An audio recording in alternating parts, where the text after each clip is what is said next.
আমার ছোট্ট শখের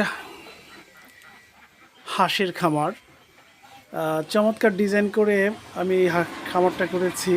জাস্ট শখের বসে এটা শুরু করেছিলাম।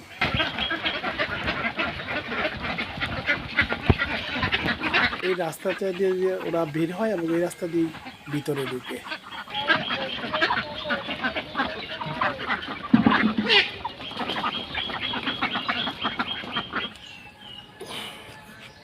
সকালবেলা মনে হয় যখন আমি ডিমগুলো মানে তুলছিলাম, মনে হচ্ছে যে মনে একটা সাদা স্বর্ণ। আমার কাছে খুব ভালো লাগে আসলে।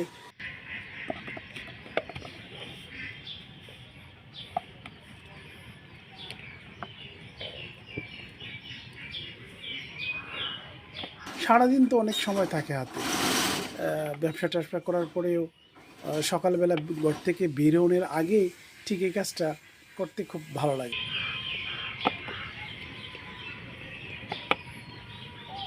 যদিও আমাদের কস্টিংটা এখন বেশি যায়, কিন্তু যখন এই ডিমগুলো আমি হাতে নিই, আমার কাছে মানে মনে হয় এই টাকার তুলনায় ডিমের দাম অনেক বেশি।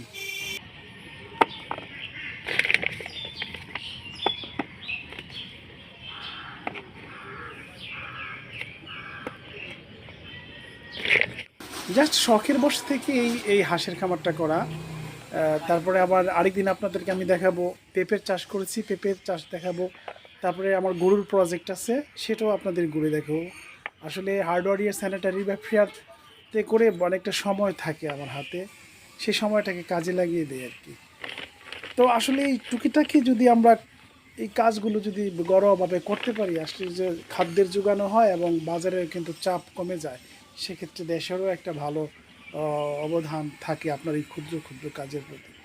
সেই থেকে ইন্সপায়ার হয়ে আসলে আমার এইসব কাজে হাত দেওয়া।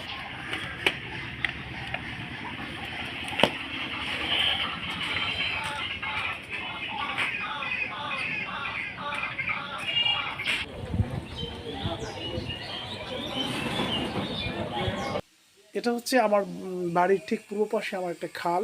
এখান থেকে আমি দূর থেকে আমার অবস্থানটা দেখাচ্ছি।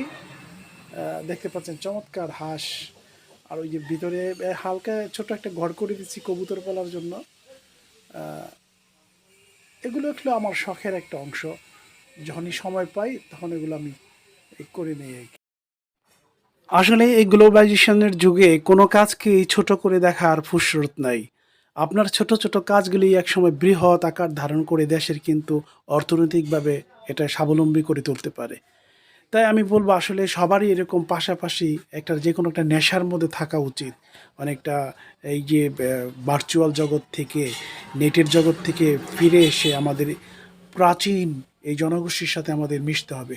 তাহলেই সুন্দর ভবিষ্যৎ আমাদের জন্য অপেক্ষা করছে।